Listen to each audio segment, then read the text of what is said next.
Good morning, everybody. Welcome to everyone. Thank you for joining us. We're going to start our webinar now, which is about dockless mobility in the downtown environment. My name is Casey Burack.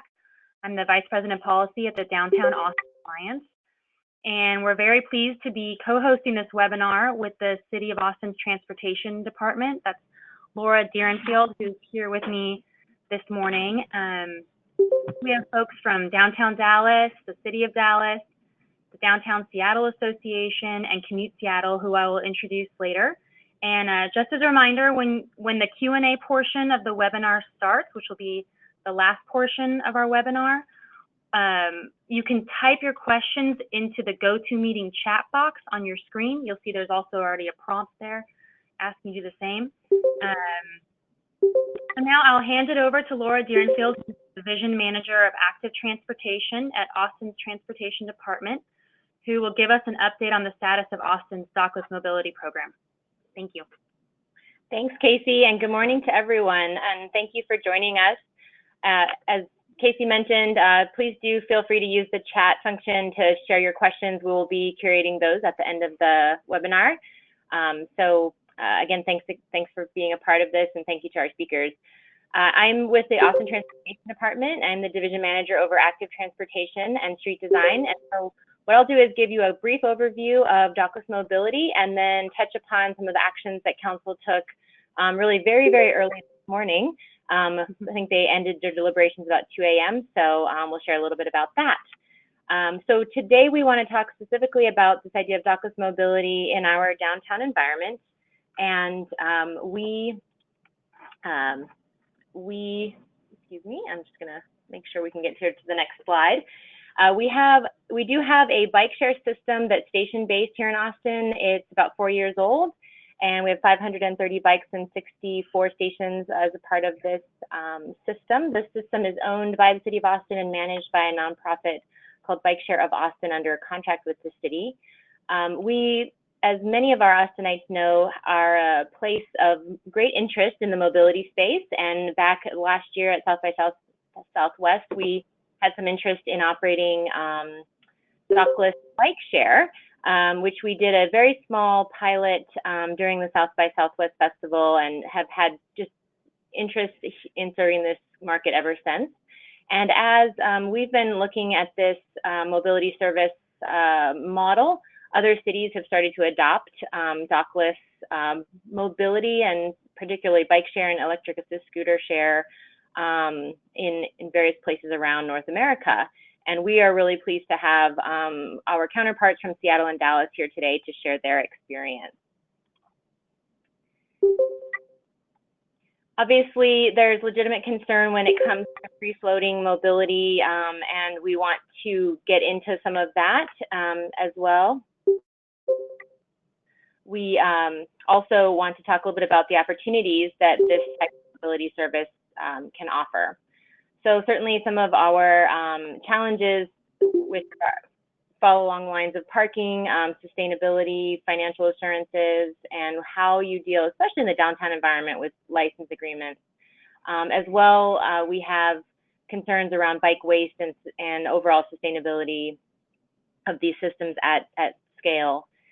We also are interested in looking through the lens of opportunity at how dockless mobility can meet first and last mile solutions, as well as offer affordable mobility to more people. So in order to do this well, there's a lot of things we can think about requiring and also encouraging. And among those are a performance bond, the idea of having a staff to bike or unit ratio, dealing responsibly with waste, being able to share and report data, and having a regime for bicycle parking. And overall, for the City of Austin, our strategy remains continuing to expand our station-based system as we bring on new technology through this dockless mobility landscape, and to do that in an iterative process that continues to allow us to learn and build upon what we are learning. And so with that, I want to transition a bit into what where we're at with our city council.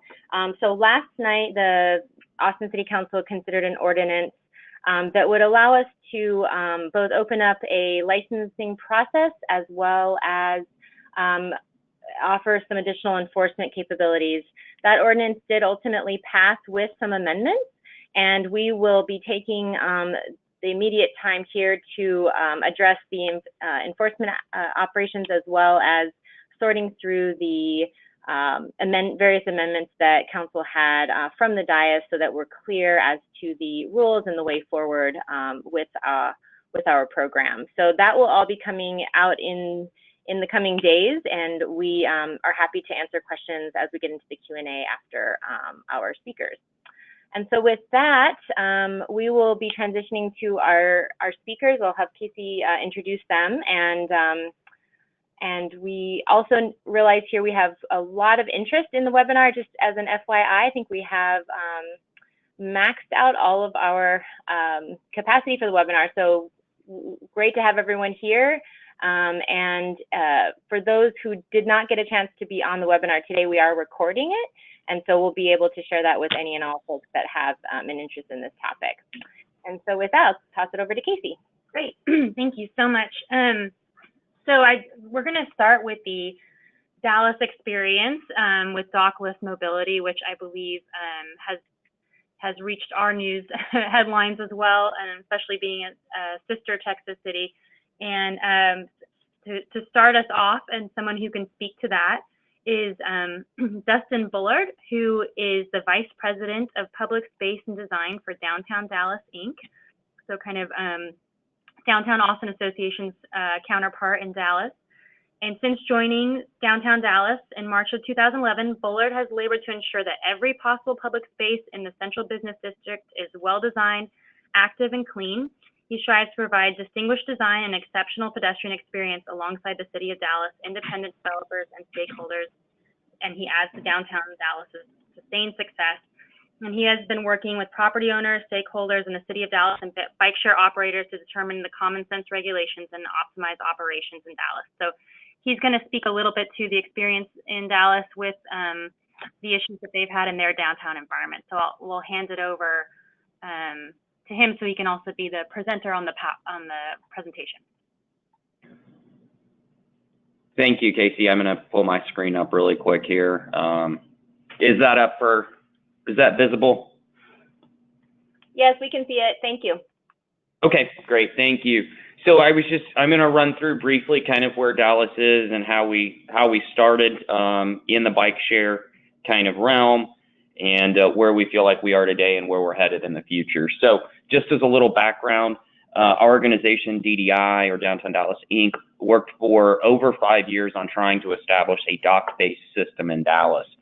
That system was envisioned as roughly a 40-station system, 400 bikes, and about a 3-mile radius in and around the central business district, our PID geography. During that time, we learned that the city had no interest in providing any municipal support for a system from a financial perspective. Additionally, we shook every tree imaginable in the private sector trying to find money, and we were unable to ever really close the funding delta that we needed to get to feel like we could launch a system and have it even be enough to start with. And really what we heard during this time was that Dallas was not a biking city. Nobody would ever ride a bike, and this system would be a waste of money, that we were too much of a car city. And one of my favorites was it was too hot to bike here. And bike share was really perceived at that time as a recreation amenity and not a viable transportation alternative. Obviously, we disagreed with those sentiments, but that's kind of what we heard on the street. And then it all started in kind of 2017, call it summer, fall of 17. We began to see a local bike share company called V-Bikes, which was based here in a suburb of Dallas, start kind of just quietly dropping bikes in and around the downtown environment. They had met with our organization in the city and just kind of went out on their own. Dallas had no regulations on dockless bike share. they went on ahead and started dropping bikes to see what would happen. And slowly, we began to see others. This is a picture of a park in downtown. You can see those are public bike racks, and for the most part, fairly orderly. As they began to introduce the bikes, mostly again kind of within the downtown and the surrounding geography, we didn't have a lot of problems. It was more questions in the early phase. The city at that point, through council, decided to allow the operations as a pilot program to learn what the issues really were before setting regulations. Our city council, many members felt to immediately enact regulations might create more harm than good. And since we didn't have a bike share program in place, wanted to allow these operators to come in a very free market manner and then regulate after lessons learned were here directly in our community. We currently are at 5 operators and have been at five operators for quite some time. During this time, from a downtown perspective, many building owners and property owners within our PID, mostly our Class A office environments, began to question what the bikes were for, what the viability of them were, began to see the bikes as they proliferated the right-of-way as urban clutter and litter. Their security folks would kind of move them on their own and outside of these kind of nicer buildings, office buildings, so to speak. But then what we saw is people immediately began to ride the bikes. We saw everything from folks in suits to people in from conventions to folks circulating in and around the geography. And the data that the bike share companies began to share also proved that up. The bike share companies also during this time really expanded citywide. One thing I did fail to mention is that one of the major inputs from the city council originally as this pilot began to form was they wanted an equitable transportation system with the bike share companies and required that the bike share companies provided service to all the city.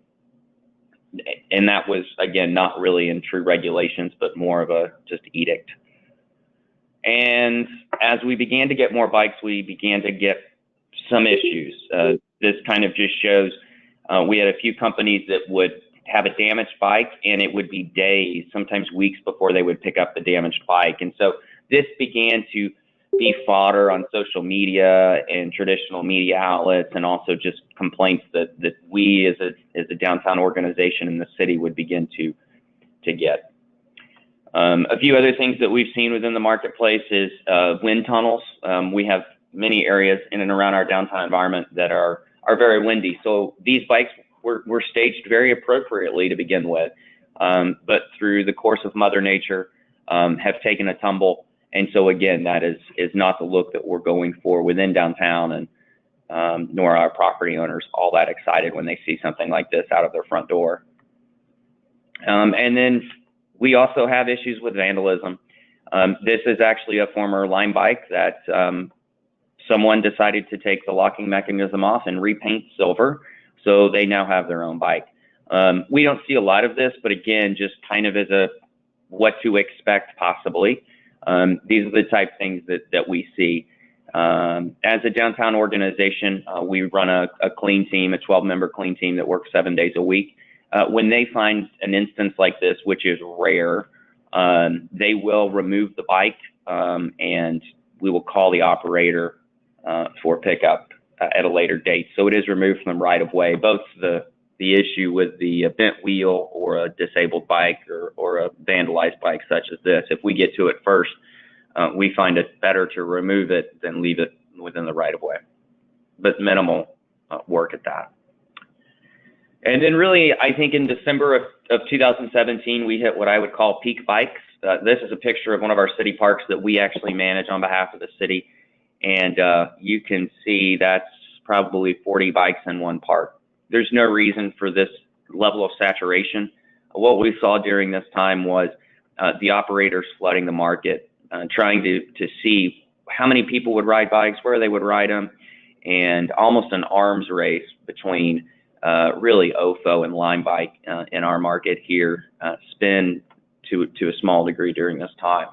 And so this really was a shock to the system. I think Jared, who I know is going to speak after me, I think we estimated, or the city estimated, we went from about 0 bikes to 18,000 bikes in a very short amount of time citywide. And so you can imagine what that looked like, and for a population that is not known for biking, how that kind of shocked the entire city, so to speak. But again, I would say this is a little excessive. As you all know, in Austin, and I know in Houston, some other Texas cities, and even nationally, we have gotten a lot of press, some of it good, some of it funny, some of it very overblown. But here, our city manager did send out in December of 2017 kind of a shape up or ship out to the operators. This is one of our council members retweeting that. Again, I think there was a lot of support at the time for the concept of bike share, but many folks at the time felt that the bike share operators had taken advantage of this pilot and lack of regulations. And again, we saw vandalism. It may not show up on your screen, but that is a rental bike that was cut in half and mounted to a phone pole for a photo opportunity. And then here's where we are today. So I think that one of the notions we had, and our council member for downtown had, was that, who's very supportive of bike share, is that the market would figure it out to some degree prior to regulation. And so we're seeing less saturation within the marketplace. We're seeing the bike share operators have reduced their fleets, especially in and around downtown. They've become more responsive to complaints from building owners and property owners, and ourselves as well. And a lot of what we do is kind of mediate between the companies and the property owners and stakeholders within our geography. One thing we're working on, in fact, Jared and I were just in the field yesterday installing additional ones.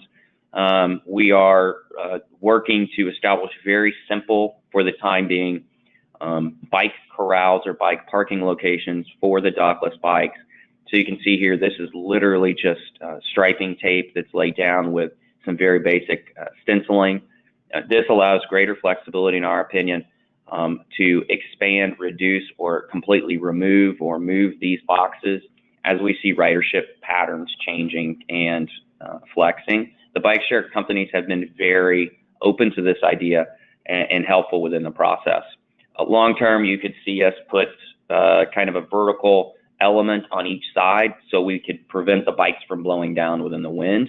At least the first and last bike would maintain an upright position during a storm. And then we see what I like to call human issues. These bikes did not end up in this pile by themselves, nor did the operators do this. We have a very strong suspicion that this is a property owner who is not happy with the bikes and is probably having their staff remove them, pile them up in a very kind of out of the way location within downtown, and then complaining for a pickup. And we have general people that think that it's funny to stage the bikes in funny ways, in their opinion, and take photos and post them to social media. And this is an example of that.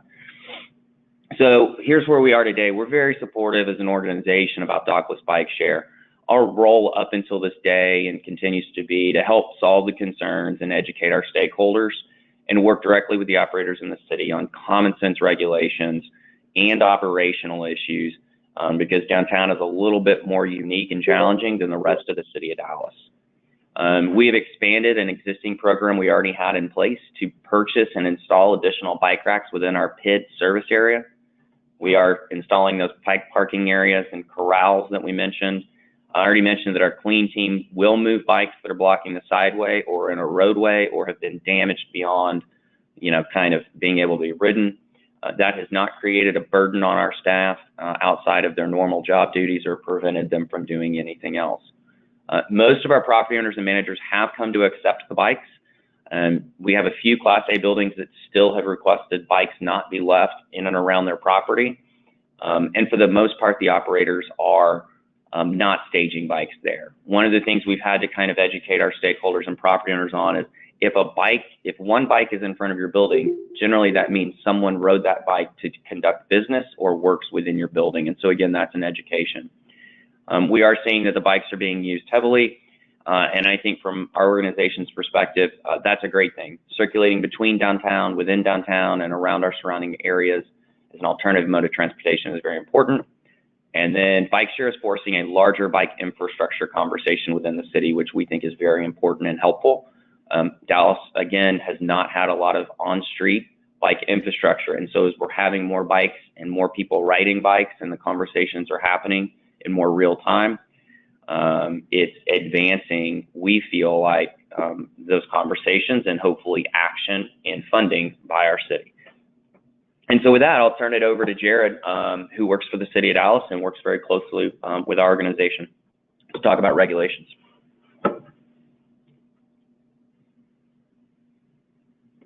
Thank you so much, Dustin. That's great. And we're going to open up the lines for Jared White, Bicycle Transportation Manager with the City of Dallas. As well, to make sure everyone can hear Jared, we've opened up the line. So we'll ask everyone on the call to please mute themselves so that you can avoid disrupting any of our speakers' remarks. So please do mute yourself as Jared comes online to share his experience. So thanks, Jared. Take it away. Hey, good morning. Yeah, I'm going to give you the Dallas perspective from a hotel in San Antonio. So thanks for indulging me. Dustin did a really great job summarizing, pardon me, how we got to where we are today. When he was speaking about ridership, that's been very unproven in the Dallas market, as he had said, and something that's really helped is at the beginning we updated our city's 311 reporting system, and we wanted to do that so we can track complaints and deal with them and figure out who the good and bad players are. But on the other side of that, aside from just getting all the citizen complaints and comments, we've been able to use that information to figure out, where the bikes are going. Are we getting a distribution? We're hearing that the bikes are being used on transit, and so they're being used for those last miles. So that's been a very positive thing.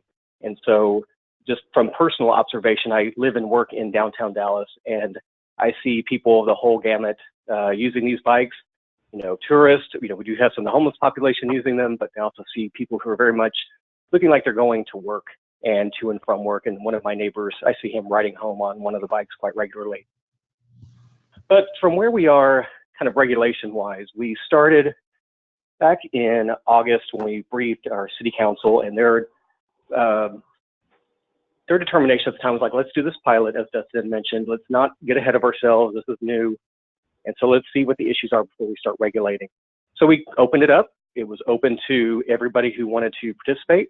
And we didn't put any limits on the number of bikes, where they can operate. We just had some very general guidelines, and we just figured we would work out issues as they came up.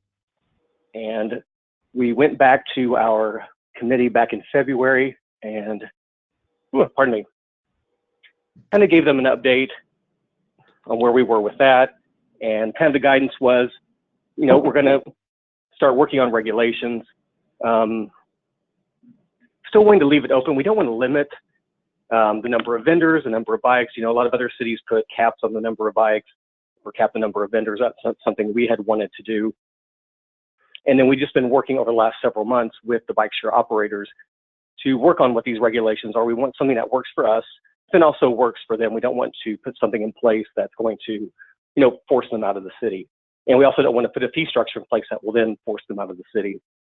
But we are looking at using that fee structure as a way to limit the bikes, kind of in a sideways kind of way. So we didn't want to say you can only have 1,000 bikes per vendor, but we think that when we get that cap in place, that will then start limiting the number of bikes and then making them maybe a little bit more strategic on where and how they place them.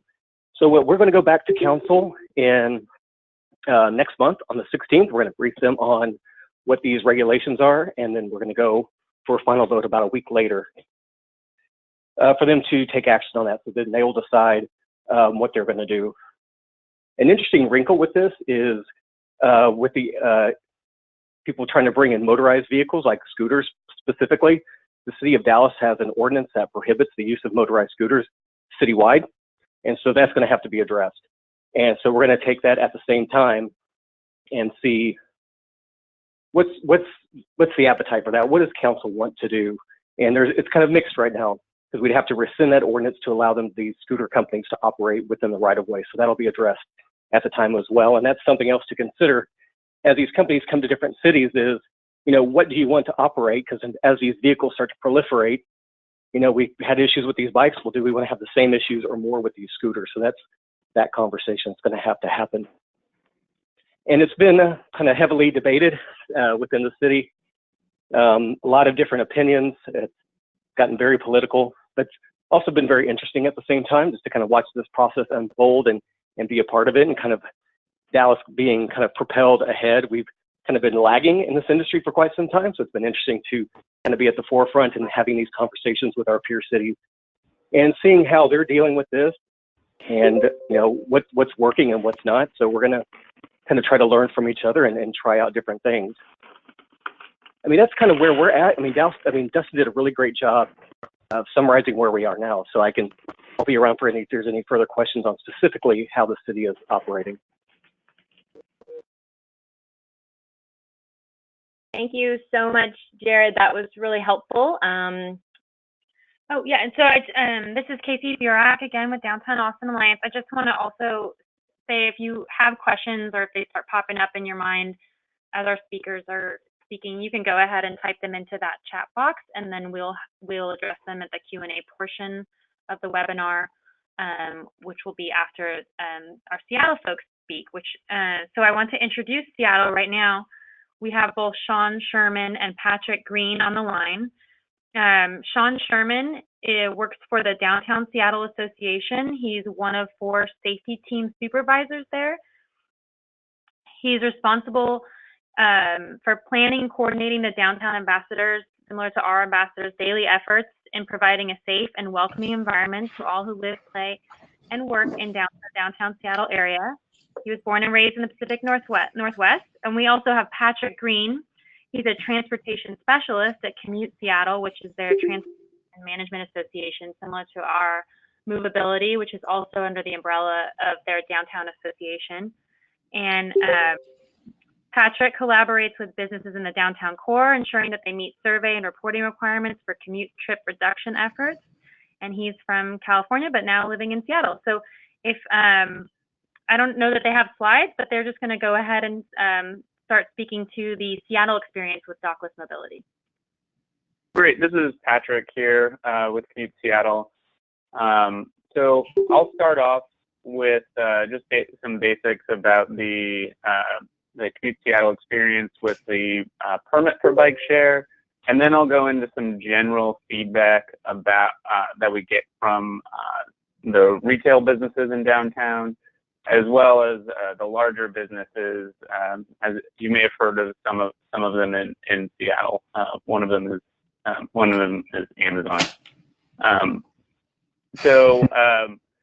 Like I said, thank you for having me. It's really great to hear the story about Dallas and learn that Austin is trying to place itself well, and trying to source some feedback from people. So it's really great to hear that there's good planning going around the country. Commute Seattle's mission is to foster mobility partnerships and services to keep Seattle moving and thriving for all. Our organization addresses the mobility options of businesses in Seattle, and I specifically coordinate with downtown employers on their transportation facilities and benefits. Commute Seattle is housed in the Downtown Seattle Association, and our missions and programs overlap. A viable commercial core is one in which people live, work, shop, and play. So commuting is an important value for our downtown employers. I can provide information on the feedback that we hear from some of those, but I'll start off with some information about the permit, which sounds fairly similar to Dallas's, to be honest. There are several components that I'll note. The program was phased in over time. That was instrumental in its current success. Second, the restrictions on parking and distributions of bikes is very important. And then third, the data sharing requirement that we have with the companies. And then after I go through some of those points, I'll talk a little bit about the downtown employer experience. So first off, the phasing of the bike share program. It was a graduated launch.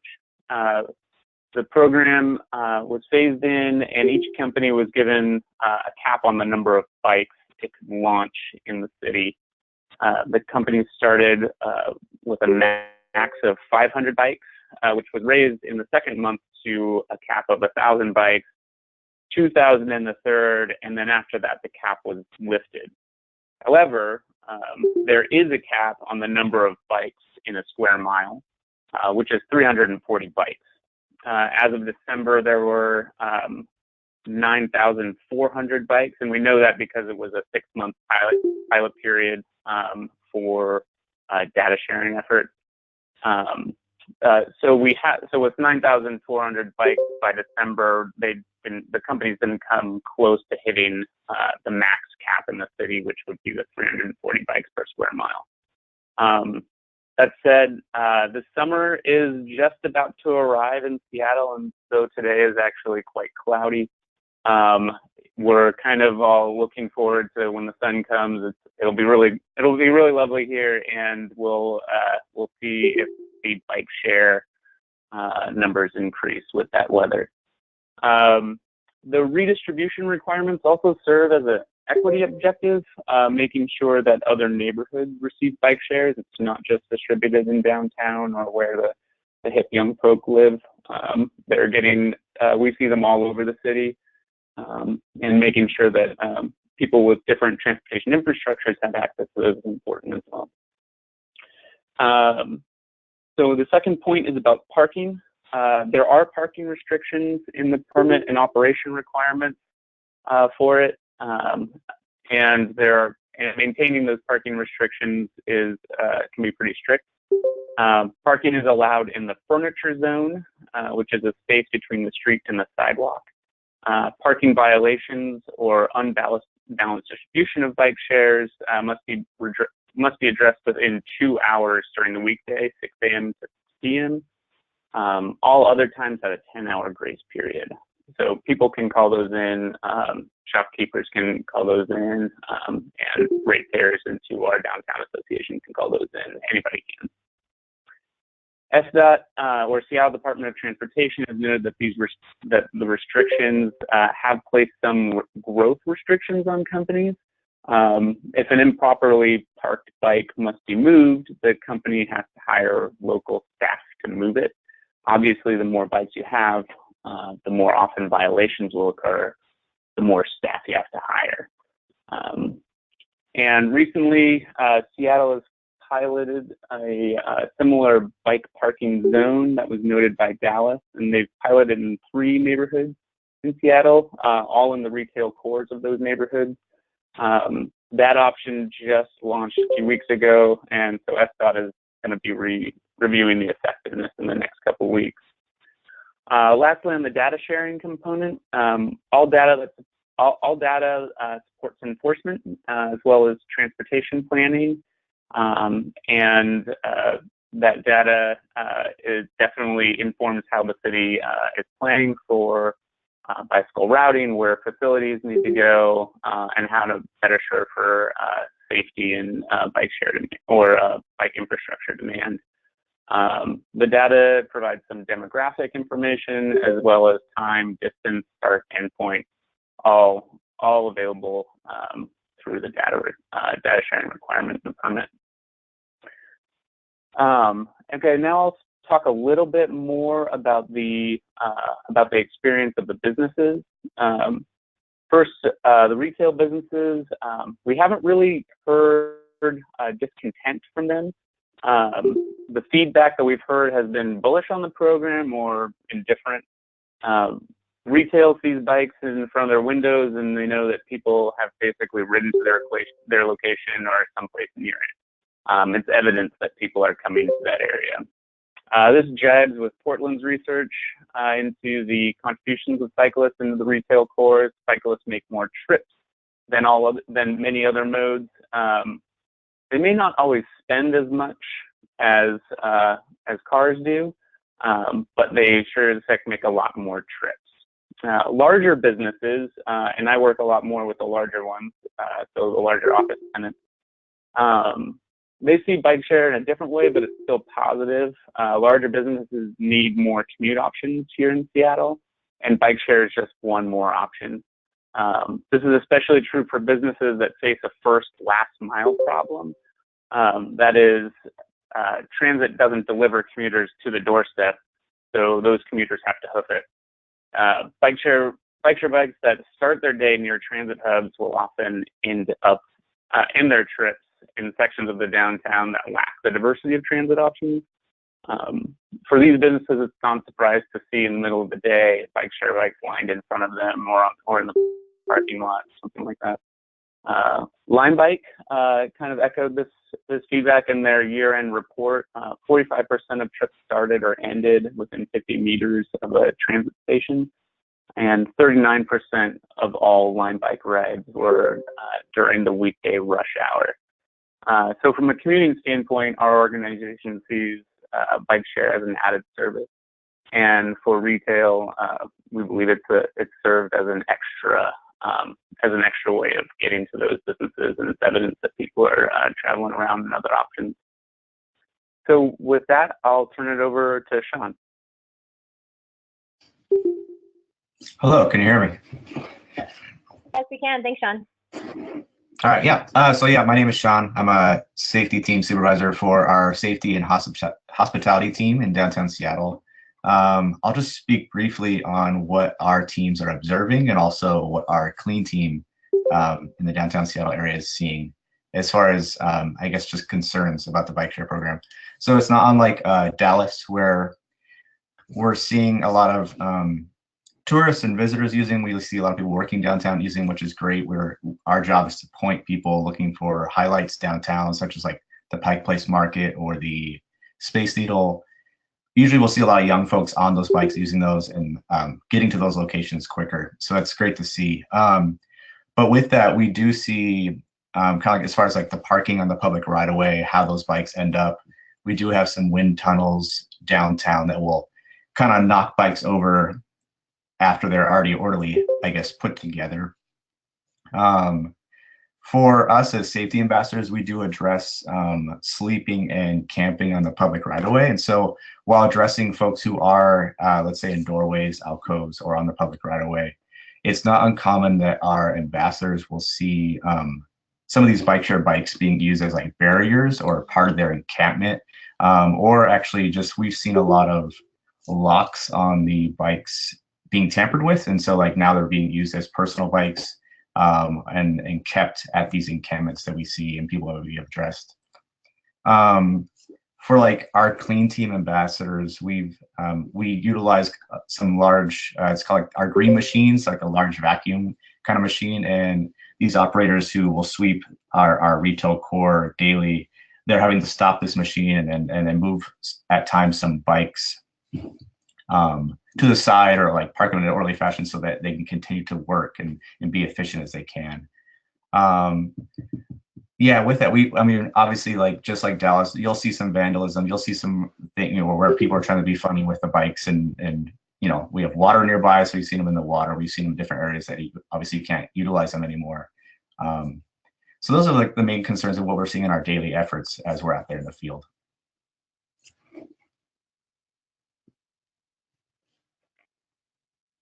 Well, thanks, Sean. Thank you, Patrick. Really helpful to kind of get a picture of the Seattle landscape. With that, I think it concludes our speakers' remarks, and we're right on time to transition into our question and answer period. So what we'd like to do is remind folks you're very more than welcome to use the chat box to put in your questions. We've got a question up for our speakers, and this one I think goes to our Seattle folks. And that is talking about the 2-hour requirement to respond to issues. So question about whether that, what do stakeholders think about that? So perhaps Sean or Patrick, if you can offer any feedback you're hearing from stakeholders in Seattle about that 2-hour response requirement, whether that's enough, too much, or how that's going. Sean, do you have an experience of that? Unfortunately, I don't. And no worries. Our sense is that I mean, definitely from the public perspective, Seattle has a lot of pride in the beauty of its city. It's definitely, like, long-term residents have do care about its cleanliness, and obviously it's the people who are employers in the downtown area. Their prime concern is making sure that, especially as the tourist season starts up in the next couple weeks, that we're presenting our best foot forward. So in terms of a 2-hour turnaround time, I haven't seen. I don't know how much the city is really concerned with whether that harms the bike share companies so much. What they want to see is is standards for operation, and making sure that those companies can maintain the beauty of the city, as well as provide a mobility option. I don't know if that answers the question, though, with regards to stakeholders.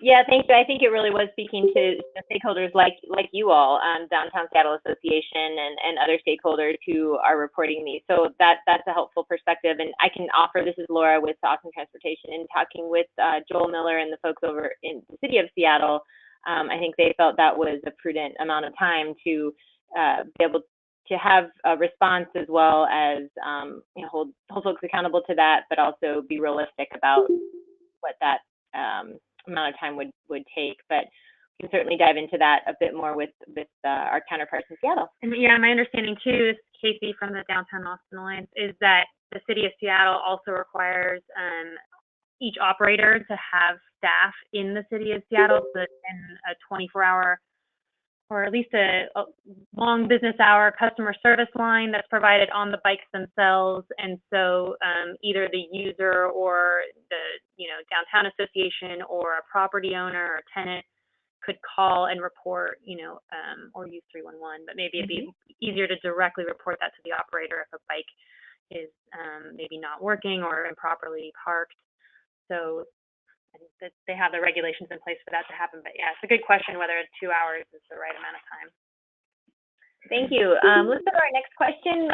Can ambassadors report violations and impound to ease burden on city staff? Maybe that's for our Seattle contingent as well. So do your folks, are your folks empowered at all for some of those impoundment violations and impoundment actions? So this is Sean.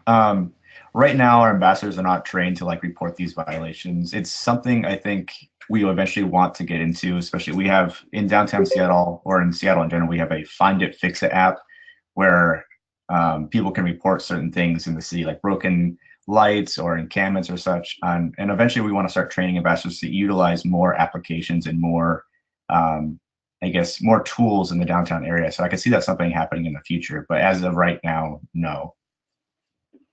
I think also, this is Patrick, if once downtown ambassadors have that training to do that, we'll get a little bit more data about the interests of the retail of our downtown partners, and what the sense is, because right now the city is getting all of that data, so we don't, and we'll hear about it when they do when they release their analysis in June. But at the moment, we don't have a complete view of those individual requests for maintenance and such. And also with regard to the burden on city staff, all of that is billed directly to the company. So if the city staff does need to move that or require any efforts on their part, it's billed directly to the bike share companies. Great, thank you. And then to our next question, what is your environmental concern, and how are you dealing with the aspect of throwaway bike and the lithium batteries from the scooters? And so this would be for all speakers, and we're going to go ahead and open up to make sure that all of our Dallas folks can weigh in with that answer. So again, please mute yourself if you are one of our participants. So go ahead, Jared or Dustin, Sean, Patrick. Yeah, this is Jared. I mean, in Dallas, quite frankly, we haven't even thought about it in regards to lithium batteries. We're just still trying to deal with just the issues we're having on the street. But in regards to that, we do know that these are ending up in waterways and in forested and wooded areas in Dallas. And I think that once we get past this first hurdle of getting regulation in place instead of a structure for enforcement, we're going to have to hire staff to do this. And that we're going to have to start then addressing these environmental issues later. We may have to pull in some of our environmental groups in our environmental department. But right now, we're just trying to kind of get to a point where we can get a little bit more organized with what's actually happening within the right of way. Thank you. I can speak to the Seattle hasn't allowed scooters yet, so that would be run under a different permit. And I think to echo the concern of Dallas is we're just trying to it's like drinking from the fire hose right now. We're just trying to take a little bit at a time. So I think scooters will come later with regard to the environmental waste concern of the bikes and broken bikes. I think that's an excellent concern. Okay. I haven't seen it addressed from the city yet.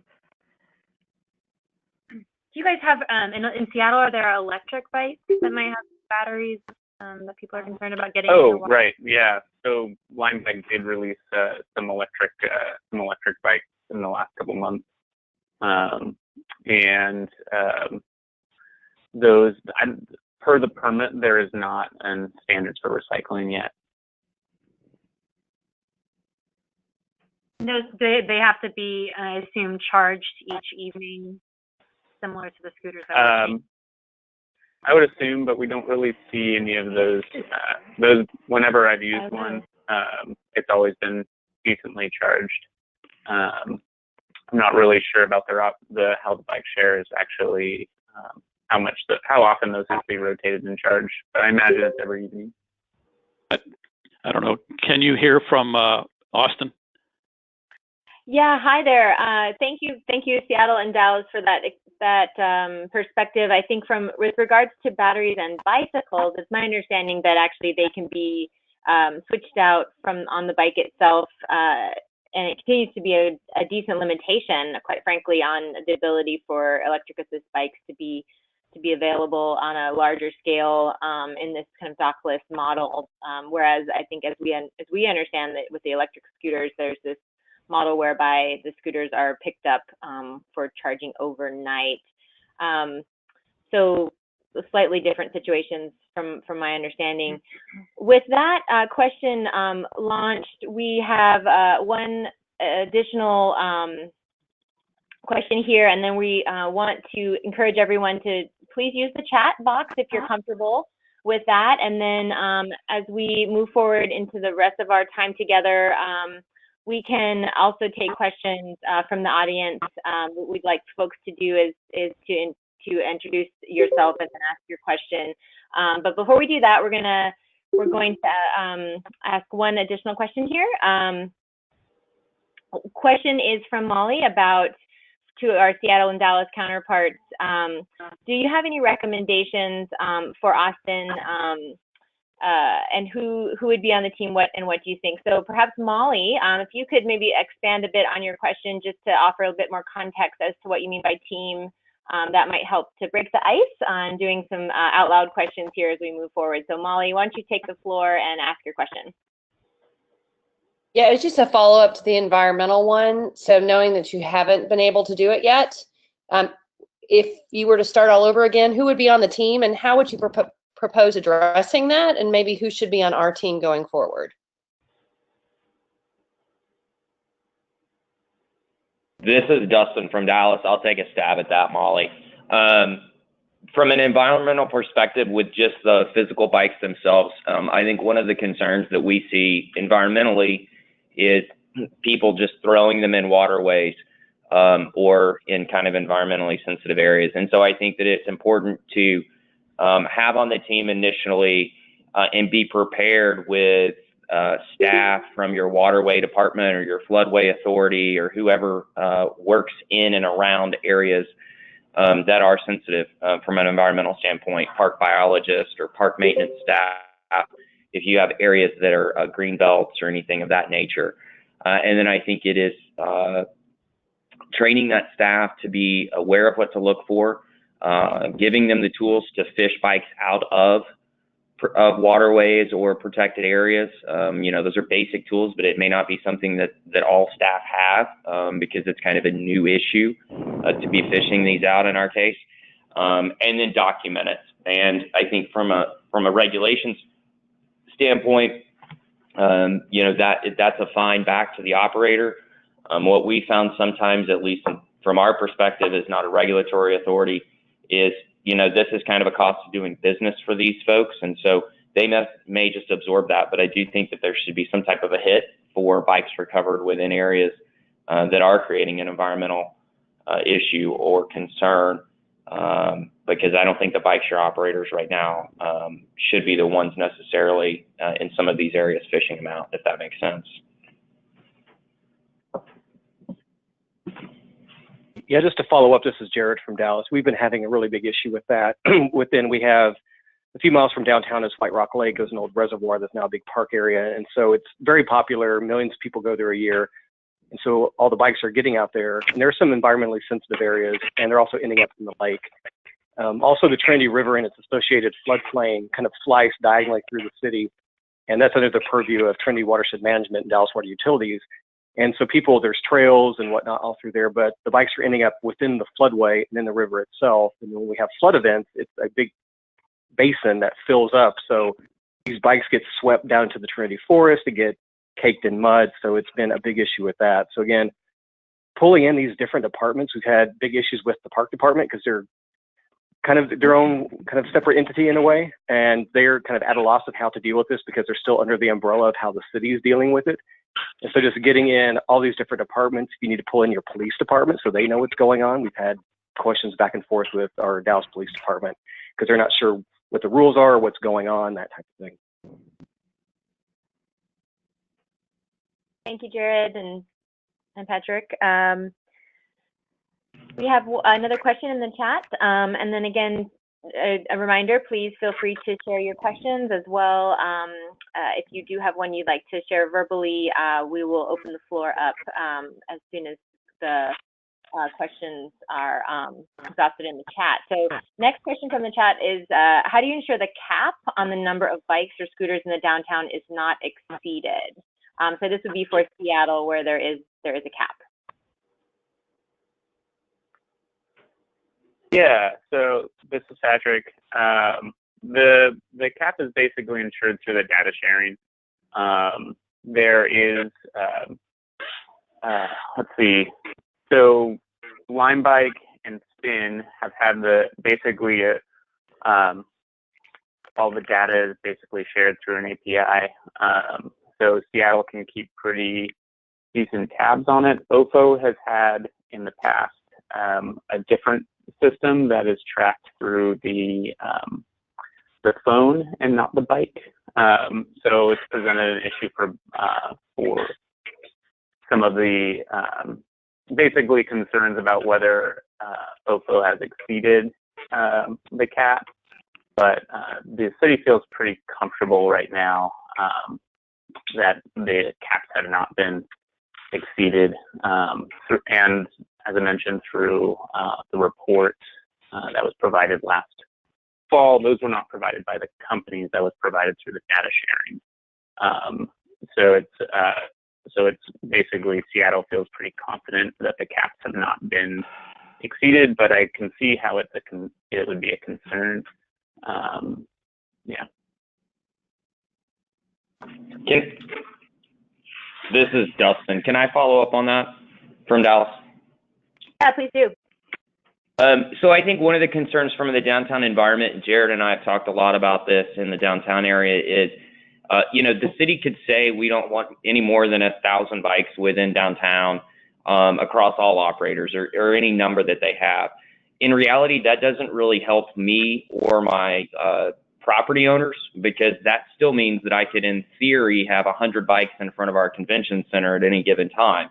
And so the bike share companies may not exceed that cap, so to speak, but through an operational concern, I still have an issue. And so one of the things that we've been working on and it may not make it in formal regulations, but it may be kind of a handshake agreement within downtown with the operators, is in the bike parking corrals to say, you know, you can get 10 bikes in here. When you're staging your bikes, don't put any more bikes on these four corners or in these geographies than what fits within these corrals.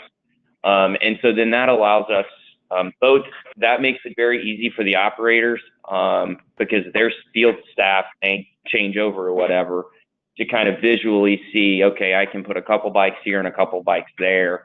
And then that makes it easier to rebalance the system.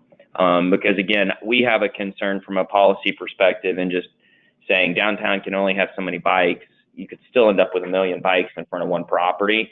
And so that's really a balance issue and not just a numbers issue. So just keep that in mind as you begin to look at regulations or operational issues and think that through fully. Yeah, and I mentioned about, this is Patrick at Commute Seattle. The city is basically, at any, for the square mile issue, basically they put a point on, as long as you can draw a radius around any given point in Seattle, that 340 bikes should not exceed that radius, or it should not exceed the distribution within that radius.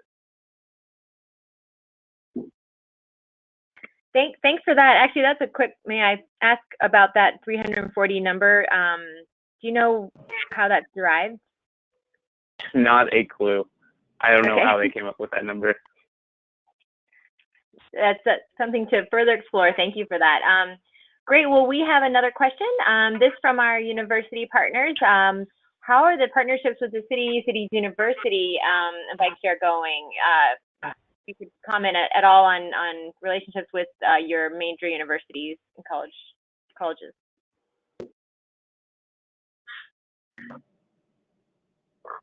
So in Dallas, this is Jared. We haven't really had conversations with the universities as of yet, like Seattle does up there with their data processing. But our local council of governments has been wanting to take the lead on doing maybe regional guidance or letting them be the clearinghouse for processing this information, because they have all their modeling tools and they're very interested in this because there's not a whole lot of data on bicycle ridership, and they could enter that into the regional transportation model. So those conversations are just beginning on what the role can be of our local council of governments, and maybe setting maybe overarching regional guidelines that kind of are generic enough but can be tailored to specific cities. So there's some standardization across the metro area. And then how can they process that data and they can enter it into their models and then disperse that to the city. So those are the conversations we're having in Dallas. I would say the data sharing agreement that he was referring to, this is Patrick, the data sharing agreement that he was referring to, basically all the data that is collected for the permit is given to to a special lab at UW, which is or University of Washington, that is a transportation-focused innovation lab, and it's all about data collection and organization around the world of transportation. So it was a natural fit that this be collected and processed there. And then with regards to the infrastructure question, yeah, that's exactly what the data will be doing, not just for enforcement, but yeah, informing the larger bicycle infrastructure planning and conversation. And the City of Seattle is very interested in that.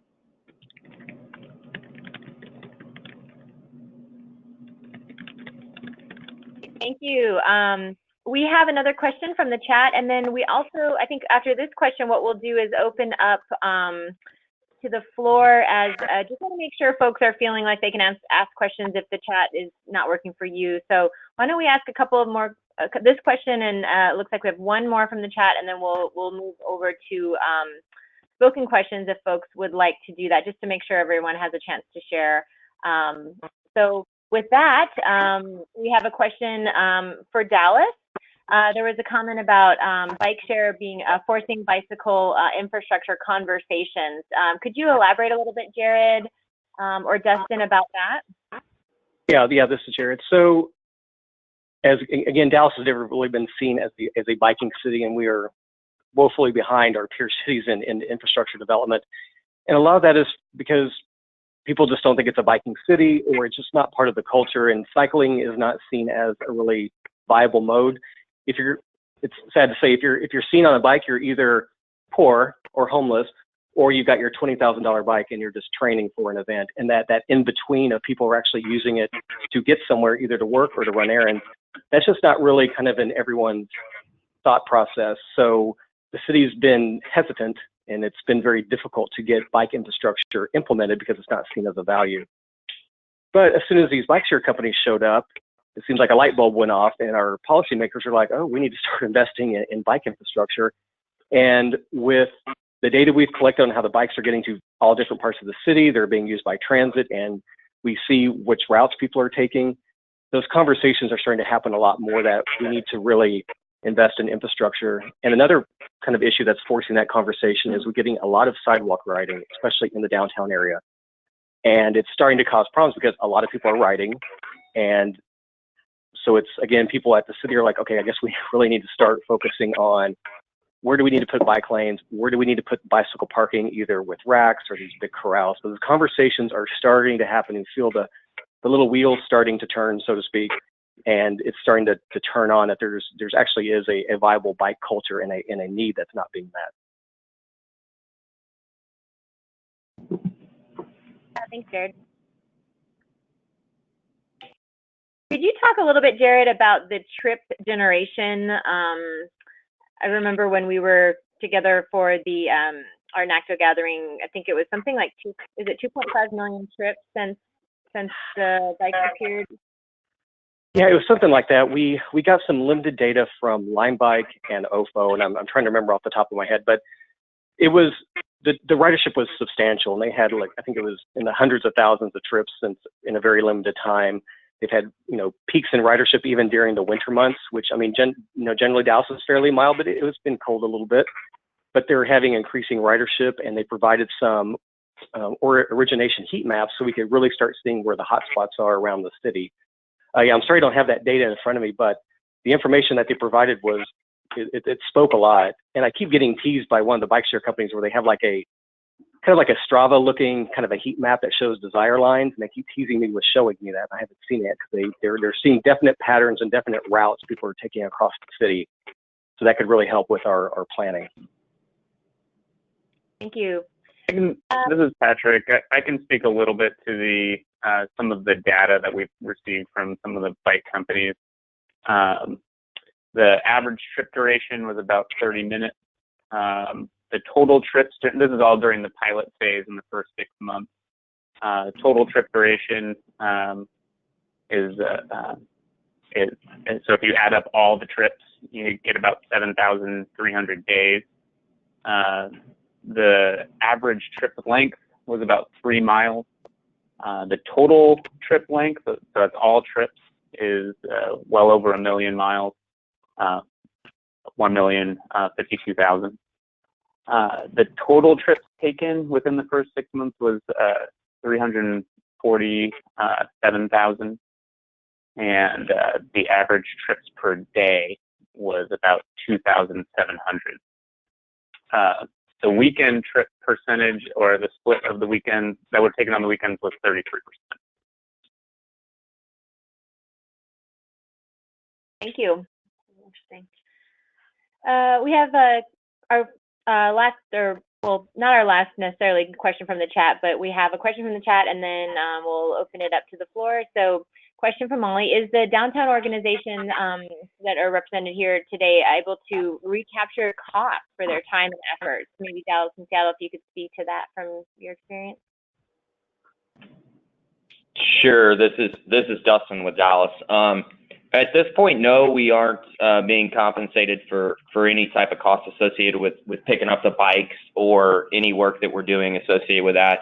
And to be kind of honest or frank, I don't really want to get into that game because I don't want to be the primary responsible party. I don't want to get in the business of driving around with a pickup looking for bikes or reorganizing it. A lot of what we do as a downtown district is we're kind of that last line of defense, or if nobody else responds to something, then we'll deal with it as appropriate. Our folks our clean team folks actually have a iPhone-based work management system they use. So they photograph everything that they do and log it into a database system, cloud-based system. And so we're watching that daily to see how much they're doing related to bikes, and it's minimal, quite frankly. They'll move a bike to get a machine in. We also use green machines and sweeper sidewalk machines. They may move 4 or 5 bikes, each one of them a day. But to be honest, we probably spend more time picking up down street signs and traffic cones and construction signage and that kind of crap than we do with bikes. It's just that we're used to picking up that. We're not used to seeing bikes in the right of way. But when you really look at what's creating issues in our sidewalk and what we spend a lot of time on, it's really other items within the right of way that are kind of having us chasing our tail, and not the bikes right now. But if it became a major issue, we would certainly look into it. As of right now, when we pick up a bike, we just directly call the operator, and they pick it up from our facility. No charge or anything like that. Thanks, Dustin. Do Seattle folks want to share anything on that front?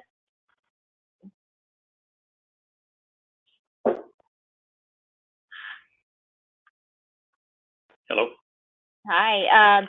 Let's go ahead and move on to opening it up to the floor. So what we'd like you to do is, if you have a question, please type up and say who you are and your question. We might get multiple folks, and so we're going to do our best to kind of take things in the best order we can. So why don't we give this a try? Go ahead and pipe up and ask a question if you have one. This is John Chambly. Can you hear me? Yes, we can. Go ahead, John. Okay, I am the attorney as well as a business manager for a company that has several properties in the downtown area. One of them is 500 West 6th Street. The other is 609 West 6th Street. Both have a sidewalk cafe permit. Nonetheless, and I don't know who these folks are, because as I understand it, the city of Austin hasn't permitted this to happen yet. But nonetheless, we've had folks setting up their bicycle racks in our sidewalk cafe permit space, blocking entries, and announcing to my people that they are permitted to do this by the city. Can somebody tell me who it is that's in Austin right now who is operating these bike facilities illegally? Thank you, John. Thanks for your question. This is Laura Dierenfield with the Austin Transportation Department. And so we did have council action just late last night, really early this morning, that enacted a ability to license these operations and to enforce that. That had not existed previously for Dockless Mobility. So there was not an authorized operation prior to late last night. And we still have some work to do to establish rules for authorized operations. So at this time, we'll be moving forward with additional enforcement efforts to increase what we had been doing. But to get to your question here, so there are 2 operators that we know of. I'm not sure of their activities as of today, given council action. But we do have some feedback as to how we would help to enforce around the environment you just described, so sidewalk cafes and entryways. And what I might do is to defer to our Seattle guests to share a little bit about their permit, because we have looked very closely at their permit, and they have some rather strict guidance around things like sidewalk cafes and also entryways. So why don't we have I just want to interrupt and ask one question. So regardless of what was done by the city council last night, it's my understanding there is no organization that's currently permitted to operate. Is that correct? For electric assist scooters and dockless bikes right now, there are no authorized licenses right now. That's correct. Okay. I've got a series of complaints We also maintain, because we have trees that we planted along 6th Street on the sidewalk in the right of way, we have an obligation to maintain the sidewalk at that point. Who is liable in the event that someone who is operating or using one of these bikes has an incident or an accident, and who are they going to sue? If they're going to sue me, then I'm suing somebody else.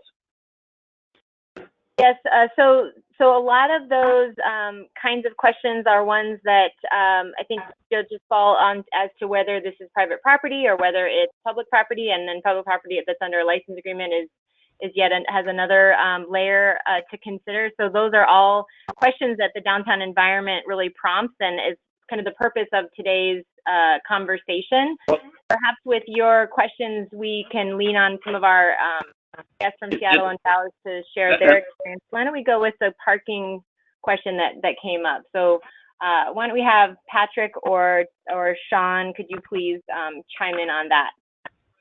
Yeah, for the parking, like I said, the requirements are pretty strict. They're really straightforward.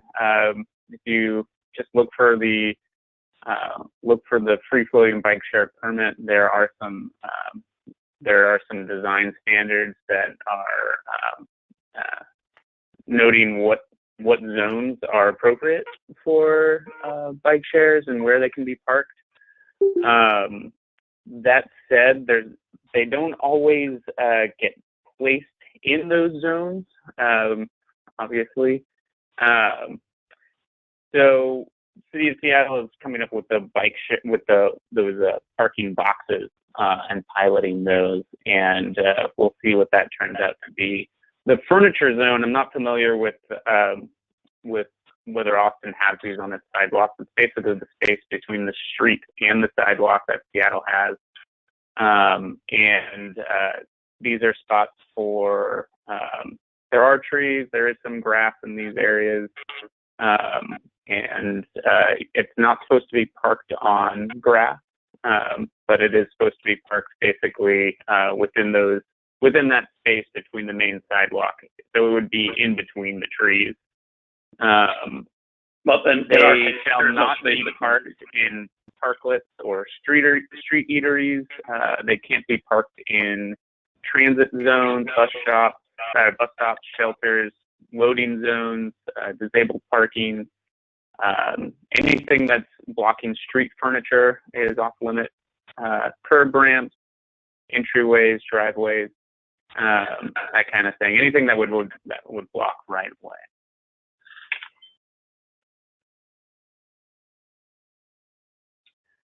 I can tell you that regardless of whether this may be a good thing, it certainly left an extremely bad taste in my mouth the way it's been handled here. And I don't know who the organizations are that decided to come in and tell my people they have a right to block our entry and to take space in what we spent a lot of time to establishing as a sidewalk cafe permit. You may be able to tell from this conversation, I'm not very happy about it. And I would require that the city be very aggressive in making certain that whatever is permitted is according to Hoyle. Otherwise, it's leaving it to me and my people to do that business. And if I have to do it, then somebody else is going to answer to me. Well, thanks, John. No, I certainly understand, and I think a lot of the frustrations you're sharing are ones that others hold as well. Perhaps, and Casey and I are here together.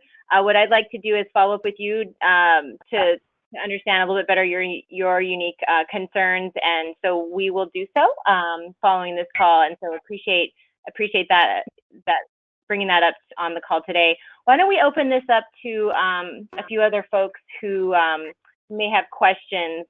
You're welcome, of course, to use the chat as well as just share any questions you may have. So why don't we have someone else pipe in with a question?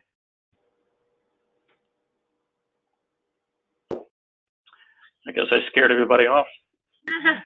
Well, I have one, and it's kind of related, John, to your issues, but I know this is Casey Burack. I don't know if Dustin could maybe share his experience with how property owners in Dallas, and maybe Jared too, how they have dealt with when they find dockless bikes on their property or in the right of way, what kind of what their arrangement is, if they have any with the city, and what they've been able to do in terms of trying to move those bikes. If they're the ones in the position to have to do that, or if how you guys have addressed that issue in Dallas and perhaps Seattle, if you guys can speak to it as well. This is Jared. So basically, the reaction we got is pretty much similar to the gentleman we just heard. There are some very definite issues with bikes being either deployed or left on private property, or if they're blocking access to some sort of utility or to the building itself. And so we've just been working directly with the bike share companies the best we can to address that. We've had, I would say, some issues at the beginning with some pretty brazen activity where people just thought they could just deploy these bikes wherever they pleased. And that was not in keeping with what either a property owner wanted or what the city thought was appropriate.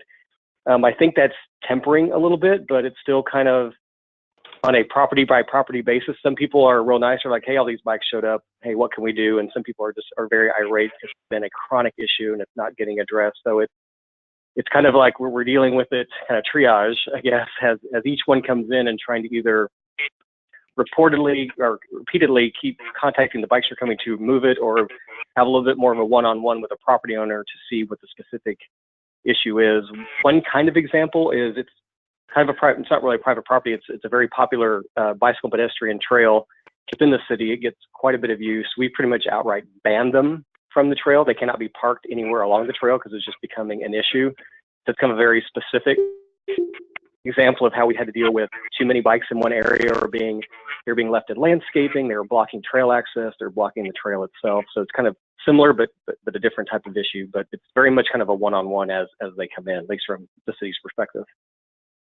Well, the reason I'm irate is primarily because, or at least in the substantial part, because not only did whoever these folks are that decided to put their bicycles in our sidewalk cafe permit and our cafe space, but told my managers, who told them that they could not leave their equipment there, that this was that they had to move it. At which point they were told, and this is a couple of days ago, that the city had authorized this, which is just a flat false statement.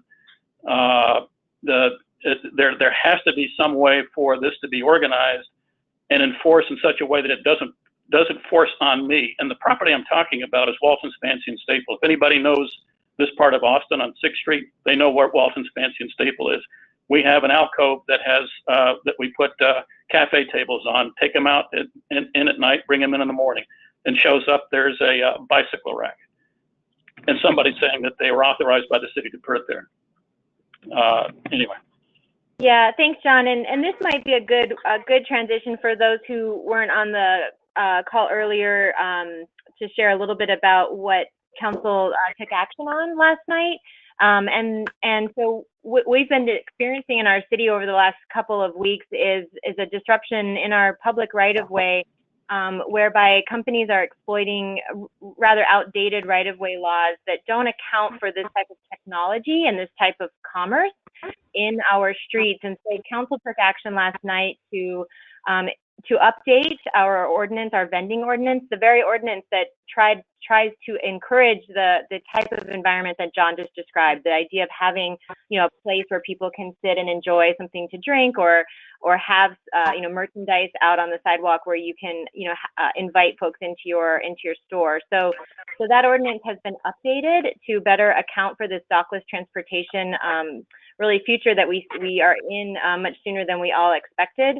As well, within that action included the ability to enforce immediately, whereas prior to this action, we were somewhat limited as a city with regards to enforcement. We really had to focus on life safety issues, and the vending piece was just not there yet. So I want to express some hopefully reassurance to you that there is now an ability to better enforce. As well, from a business and commerce perspective, this is certainly an interesting, and I think what we're seeing is people interested in using this, even though unfortunately it is not an authorized use right now. So we are looking to open the marketplace up, but in a managed way. And that's what this conversation is all about, is trying to help understand how our peer cities are managing this and what we can learn and really build and improve upon. So we just, again, want to thank the speakers who are here with us and all of you who are on the call. Let's open it up to some additional questions that might pop into folks' minds as we continue on. We have another 10 minutes, so we really want to make sure we're using our time as best as possible. So with that, why don't we open up the floor. Again, don't be shy. If you've got a question, type up and introduce yourself. I have a question. Hi there. Go ahead.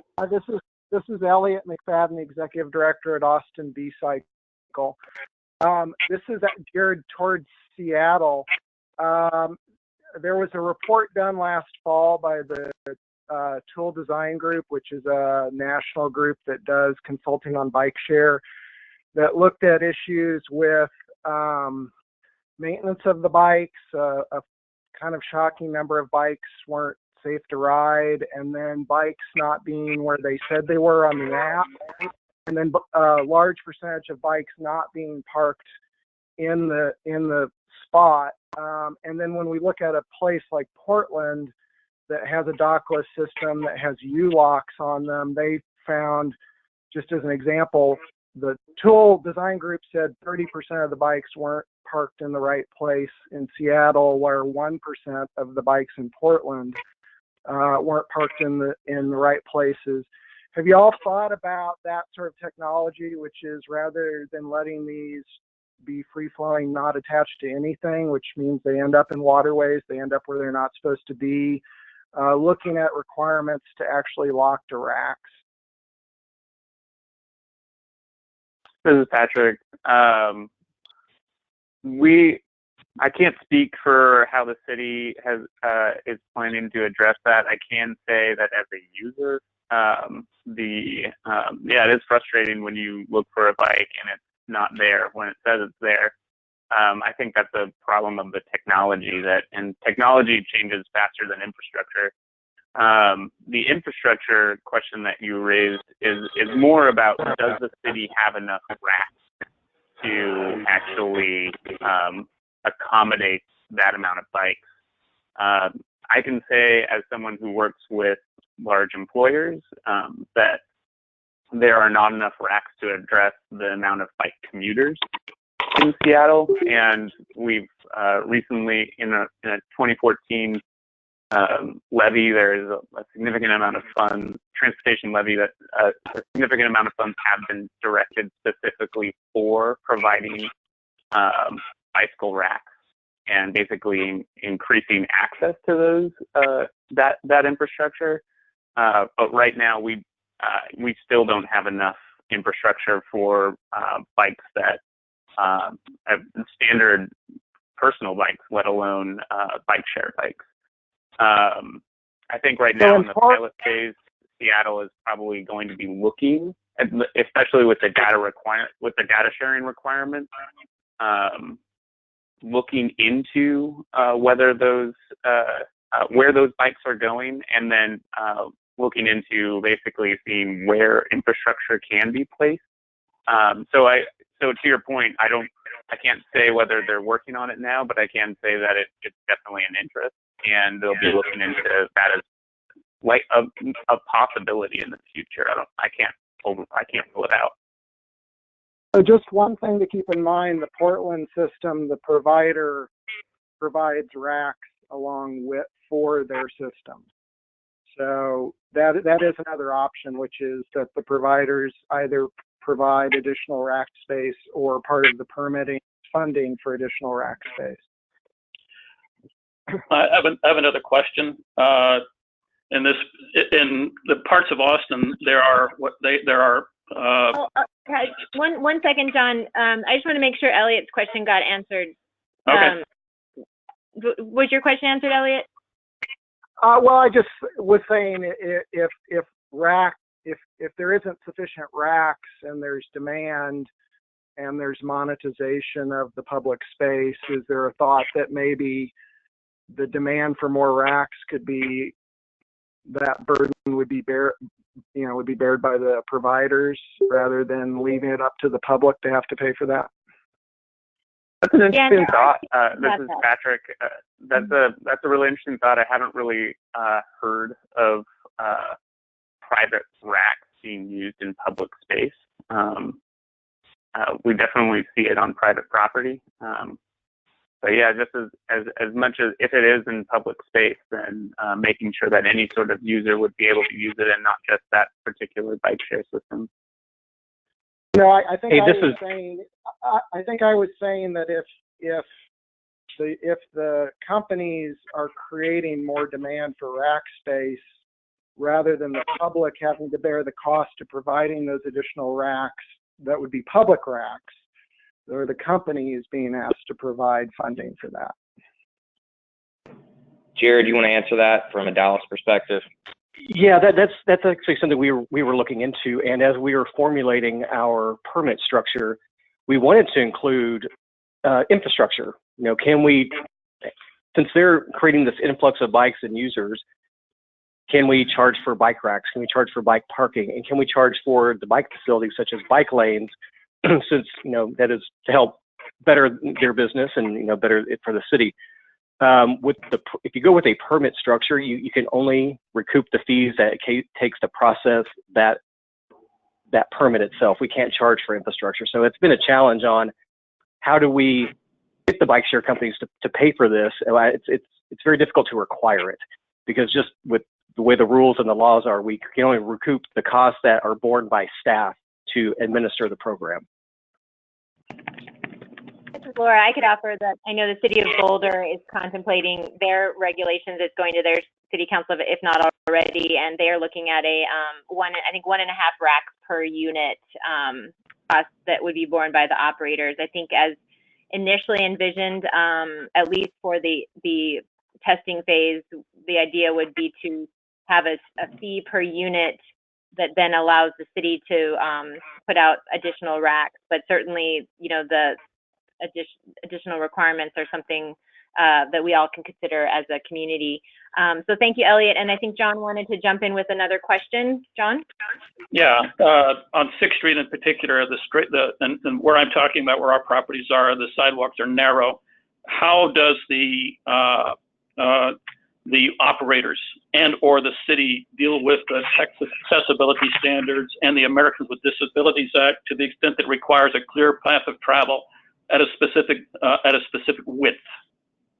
Yeah, that's a really good question. And I think Seattle has narrower sidewalks than we do by and large. Maybe Seattle, could you share your experience along those lines? Sean, are you still on the line? I am. Oh, I'm not sure which John you're talking about. Oh no, it's Sean. It was from our group. Well, in any case, I know from going, deeply reading and understanding the Seattle permit, they have very strict rules around making sure that 3-foot space is made clear, and that has been a keen focus for us in our enforcement efforts, is to make sure that there are not those obstructions. So that is definitely a really important aspect of maintaining the pedestrian realm for all users, and most especially those with mobility impairments that need that clear zone. Yeah, for example, I know that in Seattle, the bikes can't be parked in what they call travel lanes or 6-foot pedestrian clears. There has to be a 6-foot pedestrian clear zone. So there are sidewalks in our downtown where there just wouldn't be permitted to park the dockless mobility. So, and they have a lot of details, and you guys have a lot of details in your permit requirements that go, a lot further than that. So there's a good model to work from to protect the people with disabilities who are using our sidewalks.